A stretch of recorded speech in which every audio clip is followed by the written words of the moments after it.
এই Russell viper 100 বছর আগেই কিন্তু বাংলাদেশ থেকে প্রায় বিলুপ্ত হয়ে গেছিল। এটা সাহারা মরুভূমিতে পাওয়া যেত, আরব বিশ্বের বিভিন্ন দেশে পাওয়া যেত। বাংলাদেশে কিভাবে আসলো এই সাপটা? সাপে কামড়াইলে বাংলাদেশে আমরা কিছু ভুল বা কুসংস্কার কাজ করে থাকি। আর কিছু সাপ আছে, আপনি জানেন কিনা, সারা পৃথিবীতে যত ধরনের সাপ আছে 80% সাপ যাদের বিষ নাই, মানুষকে কামড়াইলে মানুষের শারীরিক কোনো ক্ষতি হয় না। এবং সাপের একটা নেচার আছে, কিন্তু আপনি যতক্ষণ পর্যন্ত তারে খোঁচাখুচি না করবেন ততক্ষণ পর্যন্ত কিন্তু কামড়ায় না। খেয়াল করে দেখেন, ধরেন আপনার পাশ দিয়ে চলে যাচ্ছে, আপনাকে প্রথমে কিন্তু ছবল মারে না, এটা সাপের একটা বৈশিষ্ট্য। কিন্তু এই রাসেল ভাইপার বাংলাদেশে যেটা ছড়িয়ে পড়েছে, সাপের ব্যাপারে কিন্তু হাদিস আছে একাধিক।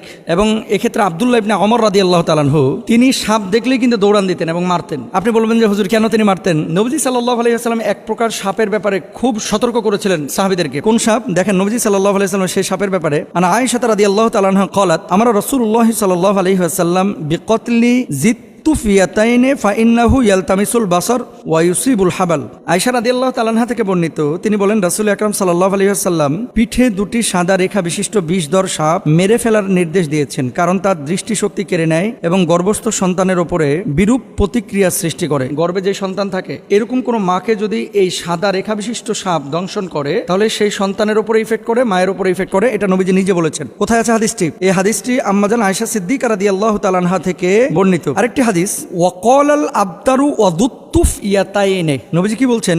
লেজ খসে যাওয়া এবং পিঠে দুটি সাদা রেখা বিশিষ্ট সাপ। আব্দুল্লাহ ইবনে ওমর রাদিয়াল্লাহু তাআলা আনহু একটা সাপ দেখলেন, তারপরে এটার পিছু নিয়েছেন। অন্যান্য সাহাবীরা ওনাকে বলছেন, এই তুমি কোথায় যাচ্ছ? এই যে সাপ, নবীজি সাল্লাল্লাহু আলাইহি ওয়াসাল্লাম তো সাপ দেখলে মেরে ফেলতে বলেছেন, এই জন্য আমি মারার জন্য যাচ্ছি। তো সাহাবীরা বললেন, তুমি কি শোনো নাই যে ঘরে এবং ঘরের বাইরে যে সমস্ত সাপগুলা মানুষের আশপাশে থাকে, এই সাপগুলো তোমাকে দংশন না করলে, তোমার ক্ষতির কারণ না হলে তুমি তাকে হত্যা করতে পারবে না। এটা নবীজি নিজেই নিষেধ করেছেন। তাহলে কি এখান থেকে বোঝা যায় যে যেই সাপটা আপনার শরীরের জন্য ক্ষতিকর, আপনার জীবন বিনাশ করবে, সেই সাপকে আপনার হত্যা করতে হবে। আর কিছু সাপ আছে, আপনি জানেন কিনা, সারা পৃথিবীতে যত ধরনের সাপ আছে 80% সাপ যাদের বিষ নাই, মানুষকে কামড়াইলে এই মানুষের শারীরিক কোনো ক্ষতি হয় না। এবং সাপের একটা নেচার আছে, কিন্তু আপনি যতক্ষণ পর্যন্ত তারে খোঁচাখুচি না করবেন ততক্ষণ পর্যন্ত কিন্তু কামড়ায় না। খেয়াল করে দেখেন, ধরেন আপনার পাশ দিয়ে চলে যাচ্ছে, আপনাকে প্রথমে কিন্তু ছবল মারে না, এটা সাপের একটা বৈশিষ্ট্য। কিন্তু এই রাসেল ভাইপার বাংলাদেশে যেটা ছড়িয়ে পড়েছে, এই রাসেল ভাইপার 100 বছর আগেই কিন্তু বাংলাদেশ থেকে প্রায় বিলুপ্ত হয়ে গেছিল। এটা সাহারা মরুভূমিতে পাওয়া যেত, আরব বিশ্বের বিভিন্ন দেশে পাওয়া যেত। বাংলাদেশে কিভাবে আসলো এই সাপটা? এখন আমরা জানি না যে এটা কারো ষড়যন্ত্র কিনা বাংলাদেশের কৃষিখাত ধ্বংস করার জন্য। এই রাসেল ভাইপার ছাড়ে দিলে কৃষকরা ভয়ে মাঠে যাবে না, ধান কাটতে পারবে না, বা জঙ্গলে যাবে না, কারণ এটার ইফেক্ট কিন্তু কৃষিখাতে অবশ্যই পড়বে। ডাক্তাররা বলতেছে যে এটা যদি দংশন করে তাহলে মানুষ মারা যাবে খুব শীঘ্রই। এবং মেডিসিন বা ইনজেকশন দেওয়ার পরে, অ্যান্টিভেনম দেওয়ার পরেও কিন্তু কাজ হয় না। অনেক সময় কিডনি বিকল করে ফেলে, হার্ট দুর্বল করে ফেলে, হার্ট বিকল করে ফেলে, এই জন্য মানুষ মারা যায়। এখন নবীজি সাল্লাল্লাহু আলাইহি ওয়াসাল্লামের সেই হাদিস থেকে আমরা স্পষ্টরূপে বুঝতে পারি, যেহেতু রাসেল ভাইপার মানুষের জন্য ক্ষতিকর। এবং আজকে দেখলাম পত্রিকায় ফরিদপুরের একজন লিডার তিনি ঘোষণা করেছেন যে রাসেল ভাইপার একটারে যে মারতে পারবে তার আমি 50,000 টাকা পুরস্কার দেব। তো এখন মানুষের জীবন আগে ভাই। প্রাণী, এই সাপ, পোকামাকড় যারা দংশন করে, এগুলো পরিবেশের ভারসাম্য অবশ্যই রক্ষা করে, কিন্তু মানুষের জীবনের জন্য যদি ক্ষতির কারণ হয়ে দাঁড়ায়, নবীজির ভাষ্য অনুসারে সেটাকে হত্যা করতে হবে। এবং ইভেন কুকুর, রাস্তায় যে সমস্ত কুকুর ঘোরাফেরা করে আপনার কোনো ক্ষতি করে না, তাদেরকে হত্যার কথা বলা হয় নাই। কিন্তু এমন কুকুর যদি থাকে যে কুকুর দেখলেই আপনার পেছন থেকে ধাওয়া করে, বাচ্চাদেরকে কামড়ে দেয়, এই কুকুরগুলোকে হত্যা করতে বলা হয়েছে। সুতরাং রাসেল ভাইপারের যে বিষয়টা, এটা হাদিস থেকে আমরা যেটা বুঝি, নবীজি সাল্লাল্লাহু আলাইহি ওয়াসাল্লাম বলেছেন ক্ষতিকারক যদি হয়ে থাকে তাহলে সেখানে তাকে হত্যা করা যাবে। এবার আসেন, সারা বাংলাদেশে প্রায় 70% জেলায় রাসেল ভাইপার ঢুকে গেছে। এখন সাপে কামড়াইলে বাংলাদেশে আমরা কিছু ভুল বা কুসংস্কার কাজ করে থাকি, যেগুলো আসলে চিকিৎসা বিজ্ঞানের আলোকেও অথেন্টিক না এবং কোরআন হাদিসের আলোকেও অথেন্টিক না। মনে রাখতে হবে, যখন কোনো বিষয় আপনার শারীরিকভাবে কোনো ক্ষতি করছে, প্রথমত আপনাকে কারণটা বের করতে হবে যে কি কারণে এটা হলো। সাপে কামড়াইছে, সাপে কামড়ানোর পরে এই বিষটা কিন্তু আপনার শরীরের মধ্যে ঢুকতেছে। এখন আপনি শরীরের মধ্যে বিষ ঢুকেছে, ওই জায়গাটা না বেঁধে আপনি নিয়ে গেলেন ওঝার কাছে। ওঝা কি করতেছে? ওই তদবির করতে করতে করতে করতে, আগে যেমন বাংলা সিনেমায় দেখা যাইতো, ওই যে বিন বাজাইতেছে আর কাইটা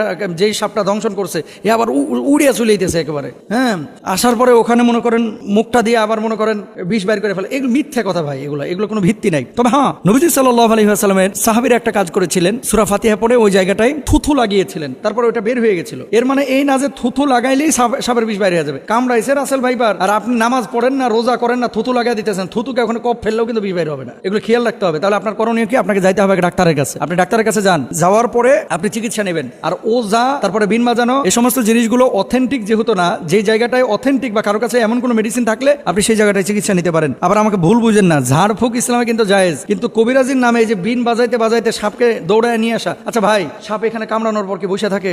বুঝলেন কথা? ধরেন কামড়াইলো উত্তরা 10 নম্বর সেক্টরে, সাপটা 10 নম্বরে কামড়ায়া ওই ভাসতে ভাসতে ভাসতে ভাসতে রাত্রে সফর করতে করতে টঙ্গি চলে গেছে। এখন আপনি এখানে বিন বাজাইতেছেন, সাপ আছে টঙ্গিতে, উত্তরা 10 নম্বর থেকে গাড়ির আওয়াজে সাপ বিনের আওয়াজ পাইবে কিভাবে? জিনিসগুলো কিন্তু একটা ভাবার বিষয়। তাহলে আমরা এই বিষয়গুলো খেয়াল রাখবো। সাপে কামড়াইলে চিকিৎসা নেওয়ার চেষ্টা করব।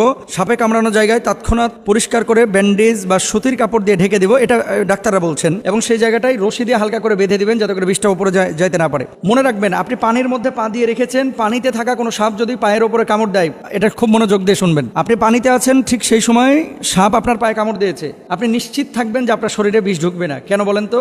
সাপটা যখন কামড় দেয়, বিষটা যখন এই তার দাঁত থেকে বা মুখ থেকে ছাড়ে, বিষটা ছাড়ার সাথে সাথে পানির সাথে মিশে ওই বিষটার শরীরের মধ্যে ঢুকে না। এই জন্য সাধারণত বিষধর সাপ পানির মধ্যে কামড় দেয় না। এই ধরা সাপ টোরা সাপ যেগুলো কামড় দেয়, চিন্তার কোনো কারণ নাই। কিন্তু শুকনো জায়গায় যদি আপনারা সাপে কামড় দেয়, বি কেয়ারফুল, এখানে আমাদের সচেতন হতে হবে। অনেকে সাপে কামড় দেওয়ার পর ওই জায়গাটায় মুখ লাগায় চুষে বিষ নামানোর চেষ্টা করে, এটা সম্ভব না। চুষ দিয়ে বিষ বাইর করাটা, এটা বিশেষ করে রাসেল ভাইপারের কোনোভাবেই সম্ভব না। আর বিষাক্ত সাপে কাটলে বাঁচার একটাই পথ, দ্রুত হাসপাতালে যাওয়া, আল্লাহর কাছে দোয়া করা, সূরা ফাতিহা পড়ে সেই জায়গাটায় ফুৎকার করা। যেহেতু এই সূরাকে বলা হয় সূরাতুশ শিফা, মনে রাখবেন সূরা ফাতিহাটাকে বলা হয় সূরাতুশ শিফা, এবং সাহাবীরা এই আমলটা করে ফলাফল পেয়েছে। আমরা আমলটাও করব এবং হসপিটালেও যাব, আল্লাহর উপর তাওয়াক্কুল করব। আল্লাহ তাআলা তৌফিক দান করুন।